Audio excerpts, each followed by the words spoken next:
وَمَنْ أَحْسَنُ قَوْلًا مِّمَّنْ دَعَا إِلَى اللَّهِ وَعَمِلَ صَالِحًا وَقَالَ إِنَّنِي مِنَ الْمُسْلِمِينَ. Assalamualaikum warahmatullahi wabarakatuh. Alhamdulillah wassalatu wassalamu ala Rasulillah wa ala alihi wa sahbihi wa mawalah, amma ba'du. Sahabat-sahabat yang semoga dimuliakan oleh Allah Subhanahu wa taala. Ketika kita berbuka, kita membaca sebuah doa yang diriwayatkan oleh Abdullah bin Umar radhiyallahu an. Kana Rasulullah sallallahu alaihi wasallam idza aftara qala.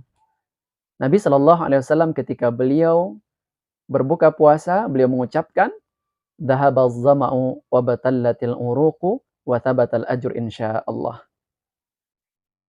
Telah hilang dahaga, telah basah urat-urat, dan telah tetap pahalanya insyaallah. Hadis ini diriwayatkan oleh Al-Imam Abu Dawud rahimahullah. Sekarang kita ingin melihat betapa agungnya doa yang diajarkan oleh Rasulullah sallallahu alaihi wasallam ini. Yang pertama, Dhahaba az-zama'u. Telah hilang dahaga. Ketika kita berbuka, setelah seharian kita tidak makan, tidak minum, maka yang disebutkan di dalam hadis ini, walaupun hanya hilangnya dahaga, tapi itu sekaligus mewakili hilangnya rasa lapar. Karena tentu saja menahan haus itu lebih berat daripada menahan lapar. Seorang bisa saja mungkin dia tahan seharian tidak makan, tapi sulit menahan keringnya tenggorokan. Maka itu disebutkan zahabaz zama'u saja. Wa batallatil uruqu, dan telah basah urat-urat yang ada di dalam tubuh kita. Yang tadinya kering karena kita berpuasa, sekarang dia basah. Karena itulah Nabi Shallallahu alaihi wasallam di antara sunnah beliau ketika berbuka diawali dengan yang manis-manis sebagai asupan energi setelah seharian kita tidak makan, tidak minum. Maka sunnah ketika berbuka puasa diawali dengan kurma, atau jika tidak ada, dengan meminum air putih, sehingga basah kembali urat-urat kita yang kering setelah seharian tidak makan dan tidak minum. Wa thabatal ajru insyaallah, dan telah tetap pahalanya insyaallah. Ini walaupun dalam bentuk fi'il madhi, kata kerja lampau artinya telah tetap, namun maknanya adalah kita berdoa kepada Allah semoga Allah Subhanahu wa taala memberikan pahala.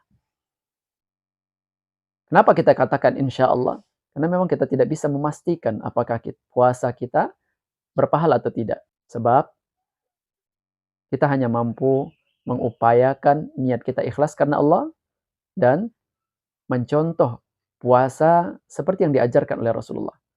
Tapi soal pahala itu hak mutlak Allah Subhanahu wa taala. Namun kita berharap dari puasa kita mendapatkan pahala.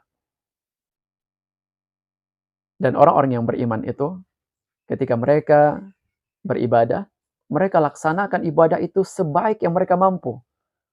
Namun ketika selesai melaksanakan ibadah, mereka khawatir kalau ibadahnya belum diterima oleh Allah Subhanahu wa taala.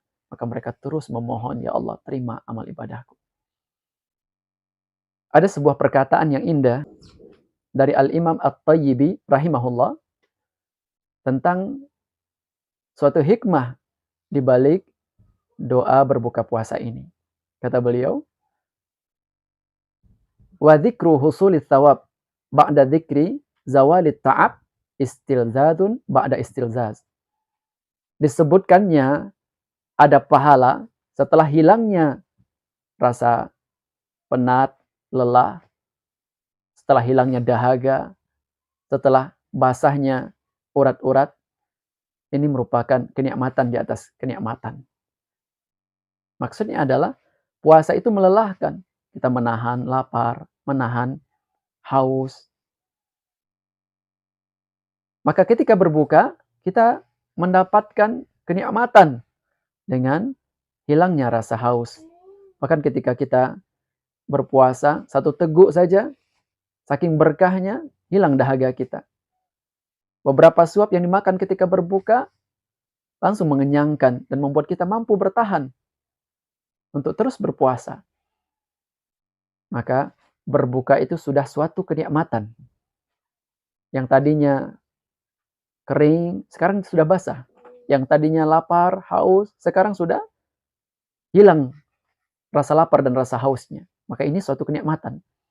Ditambah lagi mengingat bahwa nanti akan ada balasan di sisi Allah Subhanahu wa taala, ada pahala yang menanti kita. Ini tambahan kenikmatan, kenikmatan di atas kenikmatan.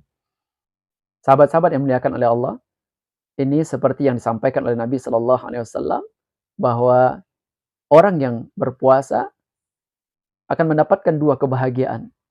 Farhatun inda fitrih. Kebahagiaan pertama ketika dia berbuka, hilangnya rasa lapar, hilangnya rasa haus, hilangnya lelah setelah seharian berpuasa. Wa farhatun 'inda liqa'i rabbih. Dan kegembiraan atau kebahagiaan ketika nanti berjumpa dengan Rabb-nya. Semua amalan anak Adam untuk mereka kecuali puasa, kata Allah dalam hadis qudsi. Maka aku sendiri yang akan membalasnya. Ketika kita berpuasa, kita berbahagia 2 kali lipat. Bahagia ketika berbuka dan bahagia ketika nanti menerima pahalanya insya-Allah. Sahabat-sahabat yang dimuliakan oleh Allah, menjadi orang yang menjalankan ketaatan itu memang melelahkan, ada capeknya, ada perjuangannya. Tapi rasa capek itu akan hilang. Dan ketika kita sudah sampai pada tujuan kita, mengingat masa-masa susah itu, akan menjadi kenikmatan yang menyenangkan. Orang yang memulai karirnya dari nol, bersusah-susah terlebih dahulu. Ketika masa dia sampai pada puncak, dia ingat masa-masa susah itu suatu kegembiraan. Akan menambah rasa syukur kepada Allah Subhanahu wa taala. Ketika kita makan, kita ingat tadi kita haus, tadi kita lapar, dan semua itu sudah hilang. Ini bahagia. Tapi ada kebahagiaan yang lebih dahsyat, itu kebahagiaan ketika nanti di surganya Allah Subhanahu wa taala. Bahagia saat kita menerima balasan dari letih yang kita lakukan ketika di dunia. Sahabat-sahabat yang dimuliakan oleh Allah, sebenarnya orang yang melaksanakan kemaksiatan, jauh dari ketaatan, mereka sebenarnya juga lelah. Orang-orang yang minum minuman keras, mabuk-mabukan, berzina, mereka juga lelah dengan dosa-dosa mereka. Tapi andai kata mereka mendapatkan kenikmatan sekalipun, maka kenikmatan itu akan hilang. Seberapa lama nikmat yang dirasakan oleh orang yang berzina? Seberapa lama nikmat yang dirasakan oleh orang yang mabuk-mabukkan dengan narkoba? Seberapa lama kenikmatan yang dirasakan oleh orang-orang yang mampu mendapatkan harta dengan cara curang, korupsi? Seberapa lama? Semua nikmat itu akan hilang. Dan yang tinggal dosa dan penyesalan. Yang tinggal azab di neraka kelak. Tapi bagi orang-orang yang taat, dia lelah, dia harus menahan, tapi rasa lelah itu akan hilang. Dan pada akhirnya yang kekal, yang tinggal untuknya adalah balasan di surganya Allah Subhanahu wa taala. Karena itu, ucapan yang diucapkan oleh seseorang ketika masuk ke dalam surga, saat pertama kakinya menginjakkan surga, adalah Alhamdulillahilladzi hadana lihada wa ma kunna linahtadiya laula an hadanallah. Segala puji bagi Allah yang telah menunjukkan kami kepada surga ini, dan kami tidak akan mendapatkan petunjuk kalau bukan Allah yang menunjukkan kami kepada surga ini. Wassalamualaikum warahmatullahi wabarakatuh.